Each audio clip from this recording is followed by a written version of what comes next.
Hello everyone, welcome to Jumbo IS. So today we will cover the day 4 of Environment Current Affair MCQs. I hope you already have read the notes because every MCQ and every statement is basically taken from those topics and from those notes only. So that revision is of multiple times. So let's start with the day 4 MCQs. We'll start with the question number 1, which says with reference to climate change performance index. This is basically the index which comprehensively rank the different countries that how much initiatives have been taken in case of energy use, renewable resources and greenhouse gas emission reduction and etc. So this index basically measures that. So consider the following statements about that. First of all, it is an independent monitoring tool released annually during the COP summits. Yes, it is basically released in COP summits, and but this is not released by UNEP or UNFCCC. Okay, so it is released by three organizations. One is your German Watch, which is again an NGO, which is Germany based. Then we have New Climate Institute, and then we have Climate Action Network. So these three organizations are responsible for releasing this climate change performance index annually. Okay, so yes, this statement is also correct that it is an independent monitoring tool. Next, for the first time since its inception, the top three ranks were filled by Denmark, the UK, and Morocco, respectively. Again, the top three ranks are not given to any country because no country has basically performed well so that they can achieve the target of Paris Agreement of increasing the temperature by 1.5 degrees Celsius, or to stop the temperature increase by 1.5 degrees Celsius. Okay, so the first rank is basically the fourth rank, and which is taken by Denmark, and the fifth rank is by UK. Okay, so this statement is wrong.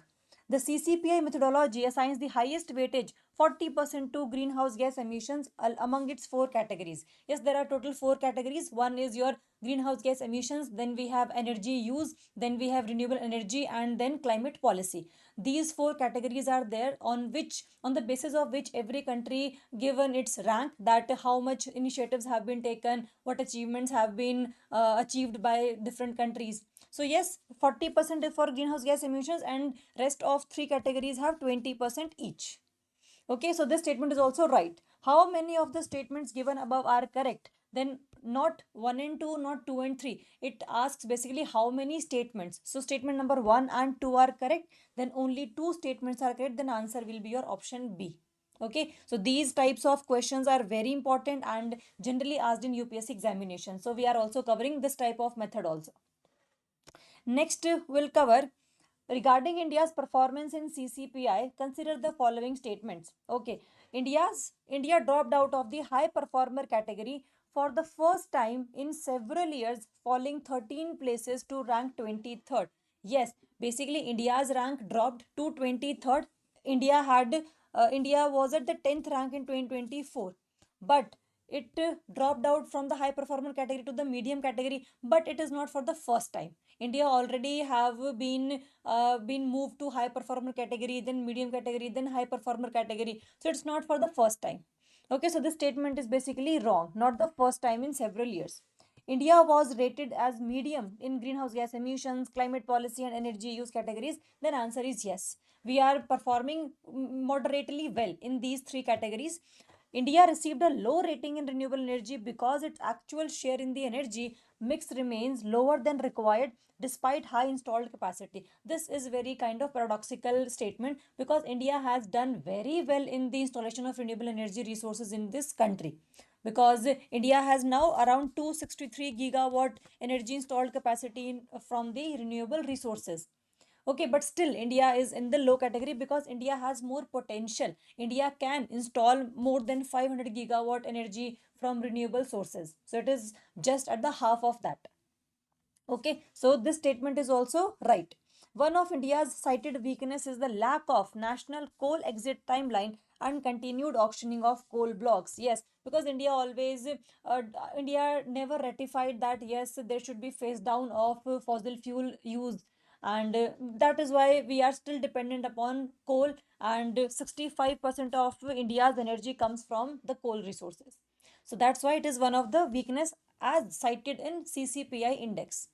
Okay, so which of the statement given above is correct? So first was incorrect and second, third and fourth was correct statement. So answer will be your option B, 2, 3 and 4. Next, we'll move to consider the following statements regarding the Energy Transition Index ETI 2025. It is released by World Economic Forum in collaboration with Accenture. That's basically another name of a NGO company which is working in the direction for in increasing the energy efficiency in different sectors. So yes, WEF and Accenture is basically responsible for releasing this index. The core framework known as the Energy Triangle measures equity, security, and sustainability. Every country has given the rank based upon these three principles. That how much energy equity is there, that everybody is getting the energy, everybody is getting the electricity, and security, that there will be energy security, that the electricity will be for more than 20 hours a day. Okay, and then sustainability, in the process of production of electricity or energy there is minimum harm to the environment. So on the basis of three parameters, every country given its rank. India rank improved from 63rd in 2024 to 71st in 2025 due to strong regulatory support. Every word in the statement is correct except this improved. India's rank was 63rd in 2024. Yes, India's rank was 71st in 2025. So it is basically not improved rank. It is basically the dropped rank. So that is why the statement is wrong. India's rank dropped from 63rd to 71. Okay, so how many of the statements given above are correct? Then option number one and second statement are correct. So only two is the answer. So answer is your option B.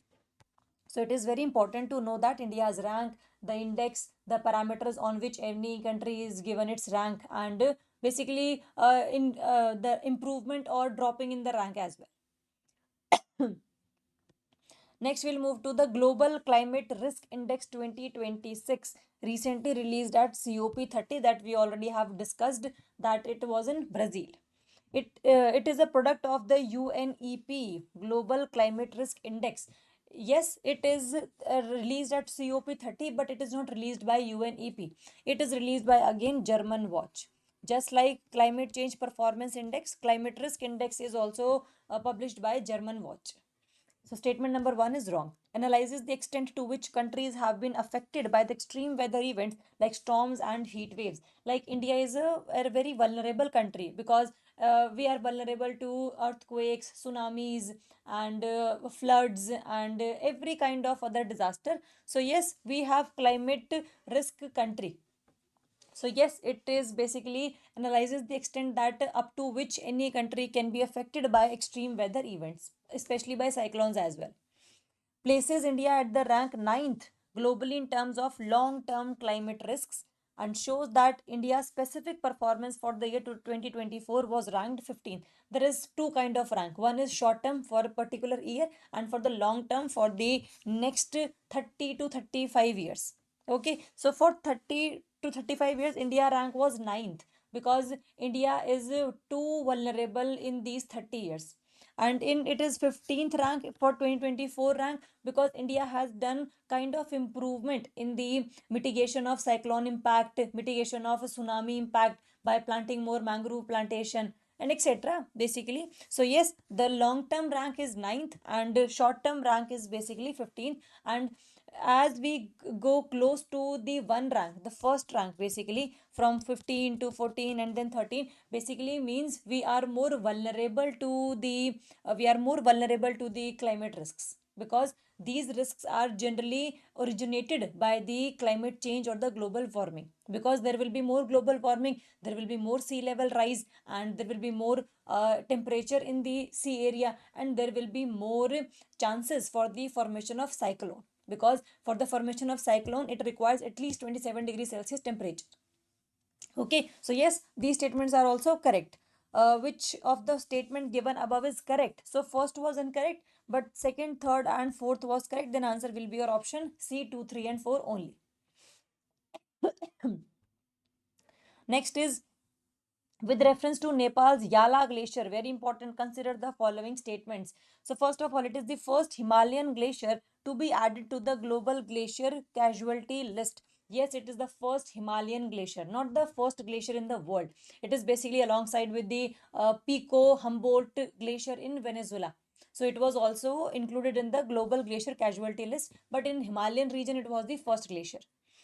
Scientists have declared it dead because it has lost its characteristics glacier flow. Yes, because there is no abundance of presence of water from that glacier. So yes, it has declared as dead. It has shrunk by more than 80% in area since the 1970s due to its low altitude location. It is true that it is basically present at the low altitude, but not 80% area has been shrunk, but only 66% area is already shrunk. Okay, so statement number third is wrong. It served as a benchmark glacier for the World Glacier Monitoring Service.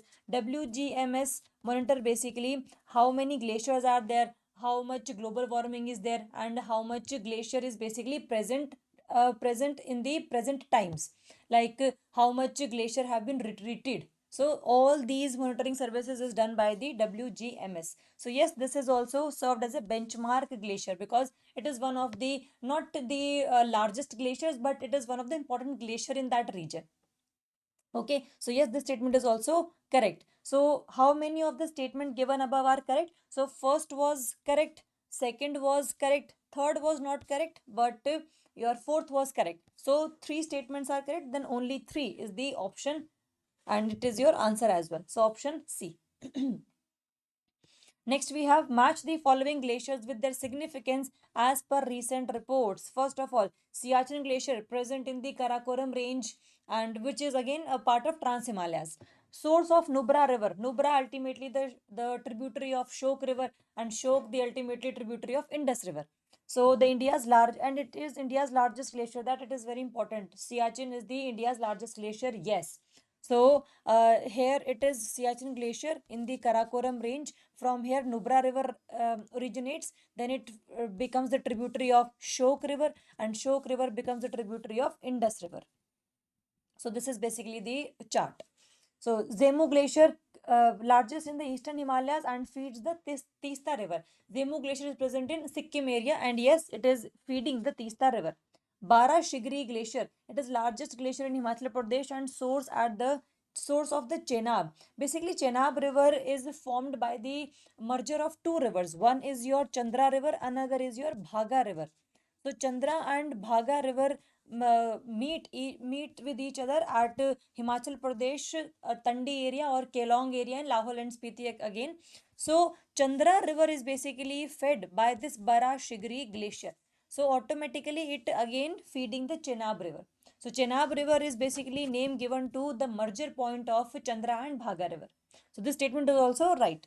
Milam Glacier, gateway to the Johar Valley and the source of Gori Ganga. Yes, it is again, it is the gateway of Johar Valley and it feeds the Gori Ganga river.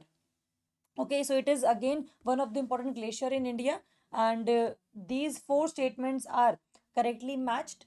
The question asks that how many of the pair given above are correctly matched. So all of the above are correctly matched, then answer will be your all four pairs. So option D will be the answer. Next, we will move to with reference to olive ridley sea turtles. Consider the following statement. These are the migratory aquatic organisms which come towards India's eastern coast mainly, and they come basically in the spring season. So, spring and winter season is full of olive ridley turtles in the eastern coast of India. So, they are most abundant of all sea turtles. Then answer is yes, and found in the world and are best known for their unique mass nesting phenomena called Eribada. Eribada is basically the Spanish term for largest. So yes, it is the largest mass nesting site by any organism. So it is also statement is correct. Second is in India, the Gahir Matha Marine Sanctuary in Odisha is recognized as the world's largest rookery for this species. Yes, Gahir Matha Wildlife Sanctuaries, Rushikulya River, and Devi River. So all these are very important as the habitat of olive ridley sea turtles. So recent studies have proven that these turtles are strictly sedentary to the eastern coast, of India and do not travel to the western coast. They travel to the western coast. Again, these are basically found in Maharashtra area, Gujarat area. So it is not completely prohibited and it is not completely sedentary that they will not go to the western coast of India. So this statement is wrong. They are currently classified as critically endangered under the IUCN Red List and are protected under Schedule 2 of Wildlife Protection Act 1972. Schedule 1 is basically the schedule of Wildlife Protection Act in which the highest protection have been given to the species. So yes, it is in the schedule 1 of the WPA and it is also vulnerable in the IUCN red list, not the critically endangered, because the number is not declining at a very faster rate. So it is basically present in abundance now. So yes, this statement is also wrong. How many of the statement given above are correct? Then first two statements were correct. Then answer will be your only two statements are correct. So option B will be your answer. Next, we'll have regarding the red sandalwood, which is frequently seen in the news. Consider the following statements. It is basically remain in the news because NBA is now National Biodiversity Authority, which is formed under Biodiversity Act 2002. So it was basically present, it was basically news because under this act NBA has given multiple kind of funds to the community which are working in the preservation of this red sandalwood tree. Okay, so it is an endemic tree species found in distinctively limited geographical range in eastern ghats of India, particularly in Andhra Pradesh. So Andhra Pradesh, Telangana and Tamil Nadu, the upper Tamil Nadu area is known for the cultivation of red sandalwood. Okay, so it grows primarily in rocky, degraded, and fallow lands with red soil and a hot, dry climate. Yes, red soil is basically very much fertile for the cultivation of these red sandalwood trees. Okay, so yes, rocky and degraded fallow lands are very much useful for again cultivation of this tree. All right. So due to its slow growth and high demand in the international market, it is currently listed as endangered on the IUCN Red List. Okay, so first was correct, second was correct, third is basically correct because it is endangered in the category. Under CITES, Convention on International Trade in Endangered Species, it is listed in Appendix 1, which completely prohibits all forms of international commercial trade. It is again illegally traded. It is illegally traded in different countries, but it is not again in the Appendix 1 of CITES. It is in the Appendix 2 of CITES, because in Appendix 2 those species are included which their trade is controlled and not prohibited. Okay, so it's trade is controlled and not prohibited in nature. That's why it is in Appendix 2. So the statement number 4 is wrong. Okay, so red sandalwood, you will have to remember by the word endangered, very important. So first three statements are wrong. Which of the above statements are correct? Then answer will be your 1, 2 and 3. Option B will be your answer. Next is your, with reference to International Maritime Organization, consider the following statement. It was established in 1948. Then answer is yes. Headquartered in London. Answer is yes. And it is specialized UN agency. Then answer is also yes. So IMO is basically working for the cleanliness of maritime area and less pollution from the ships and equality in the trade with the different countries. So it is working for that. So first statement is correct. India is a member and has been frequently elected to IMO Council under category B. The category B states are those which are largest seaborne traders, because India is India is responsible for the large amount of trade in a year. Okay, by the maritime route always. So statement number 2 is correct. The shipping sector contributes approximately 10% of the global greenhouse gas emissions. Yes, shipping sector is responsible for GHG emissions, but it is not the 10%. It is just the 3% of that. Okay, so yes, the trade is basically largest by the maritime waters, but again 3% is the share of greenhouse gas emissions by this sector. So the statement becomes wrong. The IMO assembly is the highest body of organization and meets once every 2 years. So okay, the meeting is biennial in nature, and this statement is also right. How many of the statement given above are correct? Then 1, 2 and fourth statement were Correct. So answer is your only 3. Option C is your answer. So with respect to IMO, you should remember that it always remains in the news, and what its function, and when it was formed, and India is the member or not, and how many countries are the member of this IMO. You just have to remember that. Okay. Next, we'll move to regarding the IMO net zero framework. Consider the following statements. So, first of all, it aims to achieve net zero greenhouse gas emissions from international shipping by or around 2050. Okay, so 2050 is the year by which we want to reduce the greenhouse gas emissions, and we want to achieve the net zero target. Basically, the amount of carbon emitted becomes equal to the amount of carbon absorbed. So it becomes net zero. So this statement is right. The target year is 2050. The framework will be incorporated under Annex 6 of Marpol Convention. Marpol Convention was launched in 1973 but adopted in 1978. So it is basically written Marpol 7378. Okay, so yes, making it legally binding. There are total 6 annex in Marpol Convention, and Annex 6 is basically responsible for decrease in the oil pollution from the ships. So under that net zero framework will be implemented. So this statement is also right, and it is again legally binding in nature.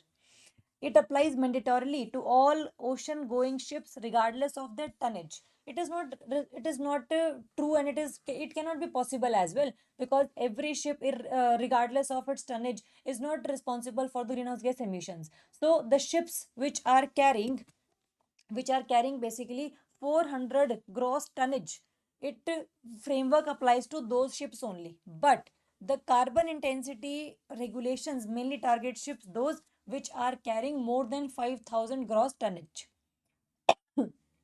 So yes, this statement becomes wrong because it not mandatorily applies to the ships with regardless of tonnage. So statement number third is wrong. It introduces the first global industry-wide system for carbon pricing at a sectoral level. Yes, it is basically a sector level carbon pricing, that the whole sector in which oil pollution is basically responsible one. Then it is again this industry-wide system has been brought for this sector. So yes, it introduces the first global industry-wide system. So which of the statement given above is correct? So first is correct, second is correct, third was wrong. So answer will be your B, 1, 2 and 4 only. Okay, so it is important that this IMO net zero framework represents the first global sectoral carbon pricing system, that this is the least amount of carbon you have to emit, and by 2050 we have to achieve this net zero target. Okay, so yes, statement number the question number 11, with reference to blue flag certification of beaches, consider the following statements. First of all, it is an international eco label awarded by FEE, Foundation for Environmental Education, a non-profit organization based in Denmark. Yes, this is an NGO. This is based in Denmark, and the name is FEE. So it is giving the eco label mark to different beaches on the basis of their cleanliness, waste management, and etc. The certification is awarded annually based on 33 stringent criteria divided into 4 major categories: environmental education, water quality, environmental management, and safety. Then answer is yes. There are total 4 broad parameters and 33 criteria. Third, India currently has 12 blue flag certified beaches, with Minikoi, Thundi Beach, and Kadmat Beach being the most recent additions. Recently, 5 beaches from Maharashtra have been awarded the blue flag certification, and with that, India has total 13. India has total 13 blue flag certified beaches. So with the again plus 5, I think it is basically your 18 your blue flag certified beaches. Just check it once. Okay, so obviously there is no total 12, it can be 13, it can be 18. So I'm just confusing between these two because I am not able to incorporate that these 5 were there and answer was 18, or the answer is 13 still. So you just have to check by the notes. Beach Vigil is a mobile application launched by the Ministry of Environment, Forest and Climate Change specifically to monitor the cleanliness of blue flag beaches in India. There are 2 kinds of initiatives. One is your beams, and then we have beach vigil. Okay, so beams basically do what? It is beach environment and aesthetic management services. It is for the sustainable development of coastal regions for the whole India. But Beach Vigil app was launched by Goa government to provide holistic monitoring of beach activities like illegal hawking or cleanliness, not specifically as national monitoring tool for the blue flag scheme. Okay, so beams and beach vigil both are different things, and that is why this statement number 4 is wrong. It is not launched by Ministry of Environment, Forest and Climate Change. It is launched by Goa government. So the statement number 1 was correct, second was correct, third was incorrect. So how many of the statement given above are correct? Then option B, only 2 statements are correct. Okay, so you just have to remember this. Okay, we'll correct that. Option, only 2 statements are there which are correct in nature. Okay, so you just try to modify this statement. Next is with reference to Montreal Protocol. Consider the following statements. Montreal Protocol was in 1987 just to decrease the number of ODS, ozone depleting substances. It is the first and only UN treaty to achieve universal ratification by every country on the earth. It is considered to be the one of the successful protocol in the history of environment. Okay, so every country ratified that, every country is working towards that, and every country is on the verge of implementing or achieving the targets as we discussed in Montreal Protocol to protect our ozone layer. While the Vienna Convention 1985 provided the framework, the Montreal Protocol imposed legally binding targets. Yes, it is the legally binding agreement that we have to reduce the ODSs and we have to replace CFCs and HCFCs by HFCs, because CFCs and HCFCs were ozone depleting substances as they had chlorine in CFCs and HCFCs, but in HFCs there is only fluorine and not chlorine and bromine and iodine, which are basically ozone depleting substances. So HFC is the replacement of both CFCs and HCFCs. By 2030 it has to be achieved. So we already in the line that we are achieving this target. So statement number second is also correct. India ratified the protocol in 1987. In the same year it was adopted. India ratified Montreal Protocol obviously, but in 1992, not in the 1987. So that is why the statement is wrong. It operates on the principle of common but differentiated responsibilities, CBDR. Yes, the Kyoto Protocol was based on this, and your Montreal Protocol was also based on this, because every country is responsible for depleting the ozone, but it is the developed countries more because they are responsible for more industrialization and more ODSs were released by these countries, and that's why the responsibility is of every country, but not common responsibility, and not the similar responsibility. It is common but not similar, because differentiated responsibility should be there, because developing countries has not depleted the ozone in that much amount as developed countries has depleted that ozone. Okay, so yes, the agreement is that principle of CBDR. So which of the statement given above are correct? So first is correct, second was correct, third was incorrect, and fourth was correct. Then answer will be your 1, 2 and 4 only. Okay, so option 3 is the answer. Next, we have regarding the Kigali Amendment to the Montreal Protocol, consider the following statements. It aims to phase down HFCs, which are potent greenhouse gases but do not deplete the ozone layer. So yes, Kigali Agreement was there because in Montreal Protocol we said that CFCs and HCFCs will be replaced by HFCs. But we didn't know that HFC has a very high global warming potential, and they will be responsible for global warming. And then Kigali Amendment in the Montreal Protocol came that yes, we also want to phase down HFCs because these are GHGs, but again not ODS but GHGs are there. So first statement is right. Unlike the Paris Agreement, Kigali Amendment is legally binding. Yes, Montreal Protocol was legally binding. Kigali Agreement was also legally binding. India is scheduled in Group 2 along with China and Brazil for the HFC phase down schedule. There was total 3 groups. Group 1 developed countries, Group 2 developing countries, Group 3 developing countries. But Group 2 in which your Brazil and China was there, but in Group 3 India, Iran, Pakistan was there. So India was in Group 3, not Group 2. So that statement becomes wrong.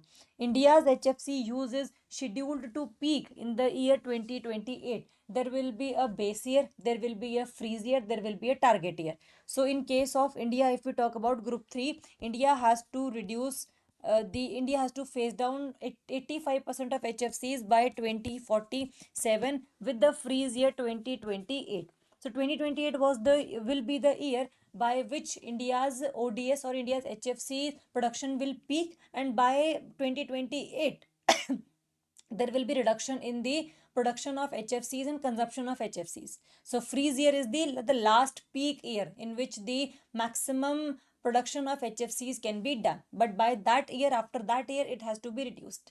So yes, 2028 was the freeze year. How many of the above statement given above is correct? So first was correct, second was correct, third was incorrect. Then answer will be your only 3. Option C will be your answer. Okay. Option only 2.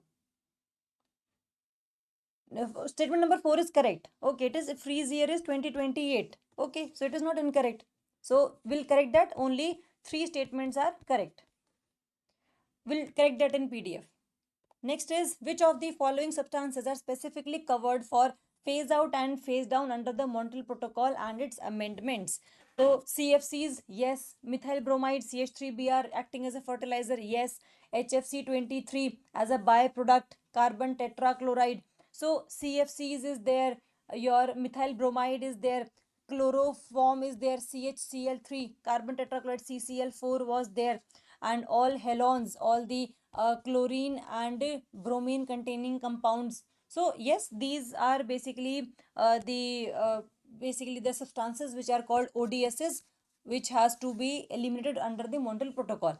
So select the correct answer using the code given below. So 1, 2 and 3 and 4. So all are basically covered under these substances. So HFC 23 byproduct controlled under Kigali. Okay, so basically it is not under the Montreal Protocol but in the amendment of Montreal Protocol. That is why HFC is used in the answer. Okay, so if the question was that phase on under Montreal Protocol here and there was no its amendment, then only 1, 2 and 4 will be the answer. Okay, so the answer is your 1, 2, 3 and 4 because Kigali Amendment is responsible for phasing down the HFCs. Next, we have with reference to Green Credit Rules 2023. Consider the following statements. Number 1, they are notified under Environmental Protection Act 1986. So green credit is basically the amount of incentives or the credits given for sustainable management of water, waste management and greenhouse gas emission reduction and etc. So yes, it is notified under EP 1986. The Indian Council of Forestry Research and Education is the designated administering body. So yes, it is responsible for this, that whatever the administration, this body will be responsible for that. That which company has this much amount of green credit and how much has to be traded and etc. So everything will be taken care by this ICFRE. Green credits are the same as carbon credits and are regulated under the Energy Conservation Act 2001. Green credits are different from carbon credits. Carbon credits are responsible for just the climate change, for the reduction of the greenhouse gas emissions. Green credit is for multiple usage like environmental sustainability, waste management and rainwater harvesting and etc. So it is not just for greenhouse gas emission reduction, it is for multiple areas. So carbon credit are regulated under Energy Conservation Act 2001, but these green credits are basically under EPA 1986. So that is why the statement number 3 is wrong. The program is aligned with the Mission Life initiative. Yes, lifestyle with environment, because every individual has to be aware about that what will be the consequence of this action on environment. So everybody should have the lifestyle which is not harming the environment in surrounding areas, but it is benefiting the environment. Okay, so the lifestyle is basically according to that you don't create you should be around your clean areas, the hygiene should be maintained, there should be no water pollution by you guys. So every individual has that responsibility, and that is written under your Mission Life initiative. So statement number 4 is also right. So how many of the statement given above are correct? So first was correct, second was correct and fourth was correct. So only 3. Option C will be your answer, only 3. Next, we'll have regarding the revised methodology for green credit tree plantation, recently amended methodologies was there. And consider the following statements. Number one, plantations must be carried out on degraded forest land with a minimum land parcel of 5 hectares. Okay, so there will be a kind of forest, at least 5 hectare area should be there, and it should be on the degraded and deforested land. Okay, then only your green credit will be credited in your account. So second is, one green credit is awarded for every successful established tree that is at least 5 years old. Okay, that plantation must achieve a minimum canopy density of 40% to be eligible. Yes, we know that canopy is what? That canopy, if the canopy percentage is more, then there will be more amount of trees and there will be less land available without any tree or shrubs or grass. So 40% at least to be eligible. If it is less than 40%, then it is just moderately or very low dense forest. So we at least want medium dense forest, moderately dense forest. So minimum canopy, yes, 40% to be eligible. Statement number third is right. The green credits can be claimed immediately after the plantation is completed. So you have to wait for some time that you have planted the tree, but once it is established, then you can claim your green credit. So it is not immediately after the plantation. Okay, so that's why option 1 and 3 only are correct, because one green credit is awarded for every successful established tree, and but it is typically linked to completion of plantation and not specifically a 5-year age for the credit issuance. So that is, there is no term for 5 years. It is just the completion of plantation and evaluation, that there will be evaluation that you have planted this tree, and yes, that is basically adapting according to its environment, and it will be again grown. Okay, so statement 2 was incorrect, and statement 4 was also incorrect, because credit may only be claimed after 2 years of successful plantation and not immediately. Okay, so not the 5 years, and credit can only be claimed. So statement 1 and 3 are correct. Option C is your answer. Consider the following statements about the greenhouse gas emission intensity rules. So if we talk about emission intensity, then we talk about per unit of product production. Okay, not the whole sector or the whole industry. So number one, GEI measures the total absolute quantity of greenhouse gas emissions by an industrial unit, not by the industrial unit. If we are basically producing 200 products, and with 200 products production, there is a 200 ton of CO2 is emitted. So if we talk about emission intensity, then total 200 ton of CO2 divided by 200 product, then it will be 1 ton per product. So it is called green intensity. It is the greenhouse gas emission intensity, and that is why it is not the total absolute quantity of greenhouse gases emitted by industrial unit. It is just by the product. So that's why the statement is wrong. The rules apply to energy intensive sectors like cement, iron and steel, petroleum refineries. Then answer is yes, because these sectors are very much responsible for emission of greenhouse gases. It supports India's NDC's target of reducing GDP emission intensity by 45% by 2030. Yes, the statement is also right. Non-compliance of can lead to environmental compensation imposed by the Central Pollution Control Board. It is not by the Central Pollution Control Board. So that is why the statement is wrong. And how many of the statement given above are correct? Then answer will be your only 2, because it is incorrect, because it is measuring per unit of product output and not the whole industry. And fourth was correct, because BEE is responsible and not the CPCB. BEE is under Bureau of Energy Efficiency, under Energy Conservation Act 2001, will be responsible for environmental compensation, and in case of non-compliance of all the rules. So that will come under the administration of this BEE, not CPCB. Next is, match the following washing terms with the correct descriptions. Number one, greenwashing, what? Misrepresenting environmental credentials. Yes, your company is not benefiting the environment. It is just basically greenwash, that it is a marketing agency. It is a marketing strategy basically. So statement number 1 is correct. Blue washing, using UN Global Compact affiliation to confer undeserved social ethical credentials. Yes, that our company is very social and take care of ethical practices. So this is called blue washing. Red washing, using support for indigenous initiatives to distract from the harmful activities like land appropriation. Yes, It is important that our company is indigenously producing this technology. We are giving employment to everybody, but it is that is just to distract in the communities for from harmful activities like land appropriation, that land is taken illegally and there was less compensation provided to the community people. So that is grid washing. Pink washing, false claims regarding support for LGBTQ causes, that your company is working towards this LGBTQ plus causes. So it is every kind of washing that is given correct in your statements. So how many of the pair given above are correctly matched? Then answer is all four pairs, because green, blue, red washing, pink washing, every statement is correctly matched. Next, we'll have with reference to India's greenhouse gas emissions, consider the following statements. Number one, the energy sector is the largest contributor, accounting for 75% of total emissions. Okay. Agriculture is the second largest emitting sector at approximately 13.7 percentage. Okay. In terms of individual gases, methane has a highest share in India's total emissions than CO2. How it can be possible? CO2 is much in number, it is basically present in abundance. So CH4 is not having the highest share, it is the CO2 as the highest share in total emission of greenhouse gases. So this statement is completely wrong.